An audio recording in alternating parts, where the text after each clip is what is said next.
UP उपचुनाव के लिए सपा उम्मीदवारों के नाम किए फाइनल। कांग्रेस को भी सीटें देने का बनाया मन। उपचुनाव में 8 सीटों पर सपा के उम्मीदवार ठोकेंगे ताल। 2 सीटों से कांग्रेस के उम्मीदवार बीजेपी से लड़ेंगे अपनी लड़ाई। अखिलेश के इस फैसले से सपा कांग्रेस की दोस्ती को मिलेगी रफ्तार। यूपी की सियासी जमीन पर नई राजनीति होगी तैयार। यूपी की 10 विधानसभा सीटों पर उपचुनाव की तैयारियों में राजनीतिक दल जुटे हैं। वहीं पर समाजवादी पार्टी के अंदर से जो खबर निकलकर सामने आई है उसके मुताबिक पार्टी ने उपचुनाव वाली सीटों पर प्रत्याशियों के नाम फाइनल कर लिए हैं। जल्द ही सार्वजनिक तौर पर नामों का ऐलान कर दिया जाएगा। यही नहीं, माना जा रहा है कि हरियाणा में कांग्रेस ने भले ही बड़ा दिल नहीं दिखाया, लेकिन यूपी में होने वाले उपचुनाव के लिए अखिलेश ने कांग्रेस के लिए बड़ा दिल दिखा दिया है। ऐसा लग रहा है सपा ने कांग्रेस को सीटें देने का फैसला कर लिया है। हालांकि अखिलेश ये सीटें अजय राय के मुताबिक नहीं देने वाले, लेकिन इतना जरूर है कांग्रेस को तो सपा जरूर सीटें देगी। सपा कांग्रेस को उपचुनाव में 2 सीटें ऑफर कर सकती है। वहीं 2 सीटों पर अभी सपा प्रत्याशियों के नाम फाइनल नहीं हुए हैं।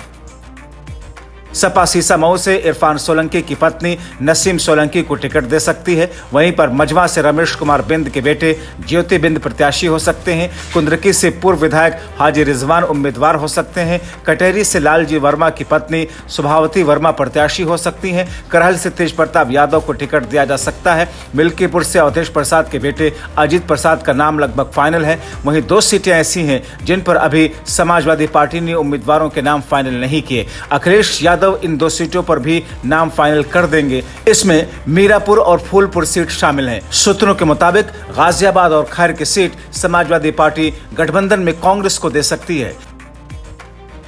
यूपी की जिन 10 विधानसभा सीटों पर उपचुनाव होना है उनमें मजवा, मीरापुर, गाजियाबाद, सदर, मिल्कीपुर, कटेरी, फूलपुर, खैर, कुंद्रकी सीट शामिल हैं। इनमें से 5 सीटों पर सपा का कब्जा था, जबकि 3 सीटें बीजेपी और एक सीट निषाद पार्टी और आरएलडी के पास थी। इनमें से 9 ऐसी हैं जहां के विधायक सांसद बने हैं, जबकि सीसामऊ पर सपा विधायक इरफान सोलंकी को सजा होने के बाद उनकी सदस्यता जाने के चलते चुनाव हो रहा है। जिन 10 सीटों पर उपचुनाव होना है उनमें से 5 सीटों पर सपा का कब्जा था। बची भी 5 में से बीजेपी के पास 3, निषाद पार्टी और आरएलडी के पास एक सीट थी। जनता 10 की 10 सीटें हराएगी बीजेपी को। न केवल विधानसभा हारेंगे बल्कि कुर्सी भी छिन जाएगी, और इसीलिए बीएलओ हटाए जा रहे हैं। सोचिए, सबसे छोटा कर्मचारी कौन होता है? बीएलओ। जात के आधार पे बीएलओ अपॉइंट हो रहा है, जात के आधार पे एसडीएम अपॉइंट हो रहा है, जात के आधार पर और अधिकारी अपॉइंट हो रहे हैं। मुझे खुशी है कि आपके ही बीच का एक साहसी पत्रकार ने एक सूची जारी की है।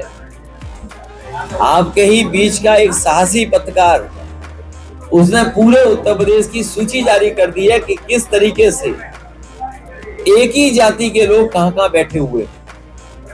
हमें उम्मीद है हमारे ये भी पत्रकार थोड़ा साहस दिखाएंगे।